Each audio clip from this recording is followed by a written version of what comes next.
TMC ने 15 साल में एक ही मॉडल डेवलप किया है। कौन सा मॉडल? यहां सिंडिकेट ही सरकार है और सरकार ही सिंडिकेट है।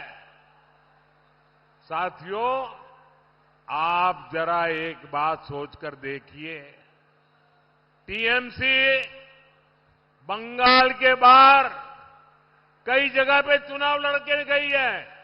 बगल में त्रिपुरा में चुनाव लड़ने गई थी, असम में चुनाव लड़ने गई थी, गोवा में चुनाव लड़ने गई थी। कहीं पर भी एक वोट कोई नहीं देता इनको। अड़ोस पड़ोस के राज उनको पहचान गए, लेकिन वहां उनकी गुंडाई नहीं चलती, बेईमानी नहीं चलती, और इसलिए कोई उनको पूछने वाला नहीं है। साथियों, टीएमसी बंगाल से बाहर इसलिए नहीं जीत पाती क्योंकि इनके पास कोई विजन नहीं है, कोई विचार नहीं है, कोई नीति नहीं है, कोई नियत नहीं है। टीएमसी गवर्नेंस के नाम पर बहुत बड़ा जीरो है, जीरो।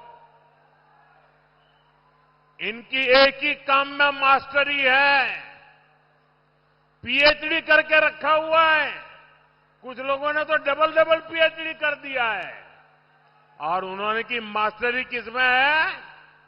गुंडागिर्दी करना, करप्शन करना, इसमें नए नए खेले करते रहते हैं।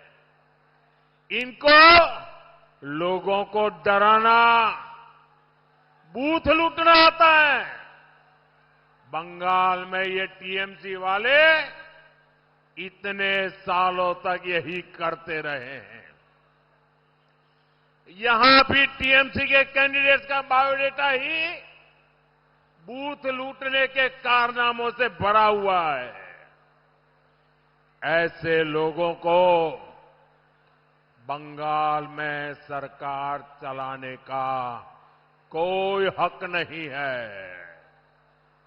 साथियों, भारत विकसित हो, ये हम सभी का संकल्प है। लेकिन भारत तभी विकसित होगा जब हमारा बंगाल भी विकसित होगा। आप मुझे बताइए, बंगाल विकसित होना चाहिए कि नहीं होना चाहिए? बंगाल विकसित होना चाहिए कि नहीं होना चाहिए? बंगाल हिंदुस्तान में नंबर 1 होना चाहिए कि नहीं होना चाहिए? क्या ये टीएमसी वाले कर सकते हैं क्या? कर सकते हैं क्या? और इसके लिए जरूरी है यहां से टीएमसी का भय वाला राज जाना ही चाहिए और बीजेपी का भरोसा आना चाहिए। आएगा? आएगा? पक्का आएगा। और इसलिए मैंने विकसित बंगाल बनाने के लिए 6 गारंटियां दी है, और ये मोदी की गारंटी है, होके रहता है। एबीपी आनंद एगिए थाके, एगिए राखे।